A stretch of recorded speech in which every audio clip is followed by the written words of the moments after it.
Esther made queen. Later, when the anger of King Xerxes had subsided, he remembered Vashti and what she had done and what he had decreed about her. Then the king's personal attendants proposed, let a search be made for beautiful young virgins for the king. Let the king appoint commissioners in every province of his realm to bring all these beautiful girls into the harem at the citadel of Susa. Let them be placed under the care of Haggai, the king's eunuch, who is in charge of the women, and let beauty treatments be given to them. Then let the girl who pleases the king be queen instead of Vashti. This advice appealed to the king, and he followed it. Lord's already at work. It's all a plan. There's all a plan, and there's a reason for this, and we're going to see what that reason is. Let's continue to read. Now there was in the citadel of Susa a Jew of the tribe of Benjamin, named Mordecai, son of Jair, the son of Shimei, the son of Kish, who had been carried into exile from Jerusalem by Nebuchadnezzar, king of Babylon, among those taken captive with Jehoiachin, king of Judah. Mordecai had a cousin named Hadassah, whom he had brought up because she had neither father nor mother. This girl, who was also known as Esther, was lovely in form and features, and Mordecai had taken her as his own daughter when her father and mother died.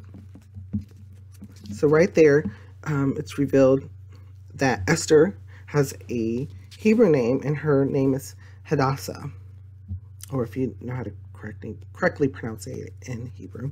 But she also goes by the name Esther, because that name was more for where they live, right? I mean, they're in exile. They're in a foreign land, different language, different customs.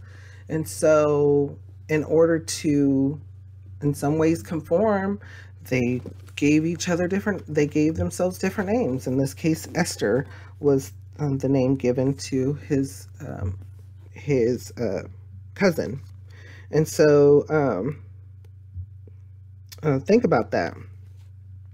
And you can think about that in a lot of different ways, including bringing it past to present.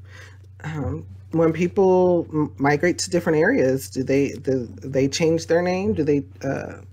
I mean, I've seen that quite frequently. Do they change having their name, how their name is, and such? I mean, people do it today. People without without any type of migration, they could be just going from one place to another, or they could just decide to change their name. People do it all the time. And so you have that. You also have that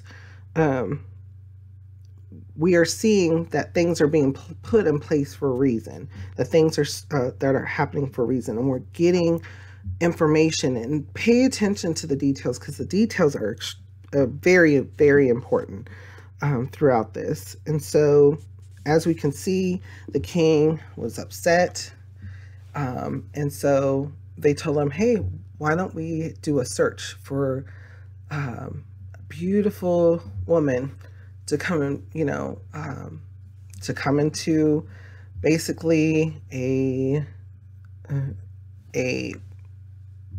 who do you like? who choose whomever you like, gather them up." I think of like bringing past present. I think of like almost like how they have reality shows today where they have like, rose ceremonies, and where they have like different types of things going on, like with people having couples and such. Things still happen today, right? Even though it may be for entertainment reasons, it's also still, people still have relationships from them too. So that's one thing to bring past to present.